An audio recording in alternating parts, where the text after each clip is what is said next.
ŋti fafa anami mede akpe ne ame siwo katã teŋ kpɔ game anɔ nye kpɔm ane enya ɖeka ve yake menya aku ɖe edɔdada ŋuti sem.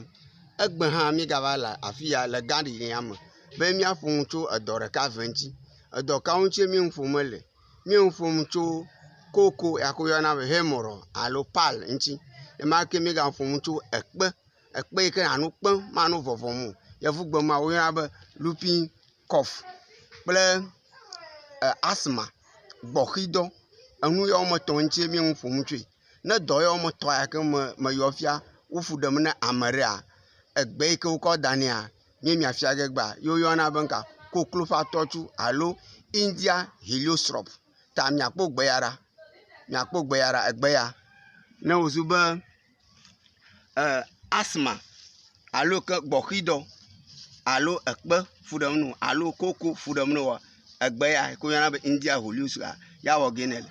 Ne kpɔ gbe ya kɔ evo. Ŋka wɔ ge ne le nem. Kpɔɖa ne ʋu gbe ya kɔ ehui. Ne ʋu gbe ya ekpɔa ekea ele me. Amakpa ele me. Atsia ŋutɔ hã le me. Flowers hã ele me. Enu yawo katã klɔ ge ne le. Akplɔe nyui ɖe fine. Akɔe gɔ de eze me. Nakɔe de eze me fine. Ne wòyɔ zea ko naku tsi abe galon ɖeka yi ke nye lita wɔme 4 alo lita wɔme 5 kɔ ɖe dzi. Edepend eze yi ke le asiwò. Ne ezea melolo la ata no ɖam vivi aɖe 1 lita.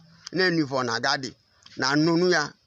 Nenye asthma ye o, yi ke woyɔna be gbɔxi o, nenye ekpekpeme o, ekpevɔ kpeme ne le o, alo abi ye le dɔme no yi ke woyɔna be ulcer, egbe ya ɖa ge ne le. Atsia, ekea kple amakpa katã naɖe. Ne fɔ ŋdi kanya nanu kɔpu ɖeka. Evivina ko ɖo vivina abe detsi ene.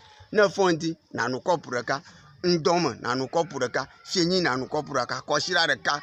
Ekpekpekpema evɔ. Asthma evɔ. Abinɔdɔme hã vɔ. Gake ne nye asthma ya ele be nanui kɔsiɖa ɖeka. Ne gali le tsi etɔ̃ megbe naganui. Nuka ta míegblɔe ne ma? Asthma la woyɔnɛ be symptomatic disease elabena gaɖoma wo gbɔgbɔ atsi, gaɖoma anu kpekpem. Ta nu ɖewo le amegbetɔ ƒe evetome yɔna be mucus. Enye eka ɖe etsina. Ne eka va tsi kɔ ke egava trɔ va ke ta nanonom kaka eka katã nanyini afia ke fi ma katã ekɔ ke gama ekpo ɖe agbe. Asthma magava no. Gake ne megawɔe ke o ke fia be ne nua va tsi gava xe eya koa ke edɔléle aga egbɔgbe. Ke eya nye gbea nu ya míafia mie nye ya tso dɔléle veɖi yawo ŋuti. Asthma yi ke woyɔna be gbɔxi, ekpekpekpe kple abinɔdɔmename yi ke woyɔna be ulcer. Egbe ya ne kpɔe kɔ edɔmewo katã wovɔ. Egbe ya megblɔe do ŋgɔ le viɖio be edana dɔ ɖeka abe bla enyi ane. Gake eyawo ke míekpɔ be wohiã ye míetsɔ da ɖe miaƒe tome egbea. Míeda akpe na mi, míekafu, míedo mi ɖe dzi bena miele míakpɔm. Mawu neyra mi wòado ŋusẽ mi. Gake ne viɖioa ve mia gbɔ megati mia gbɔ, mime na miaƒe ƒometɔwo katã be ame sia ame nakpɔ ɖagbe le asthma vɔɖi ya ŋu. Akpe na mi. Mawu neyra mi. Medo gbe ne mi. Bye bye.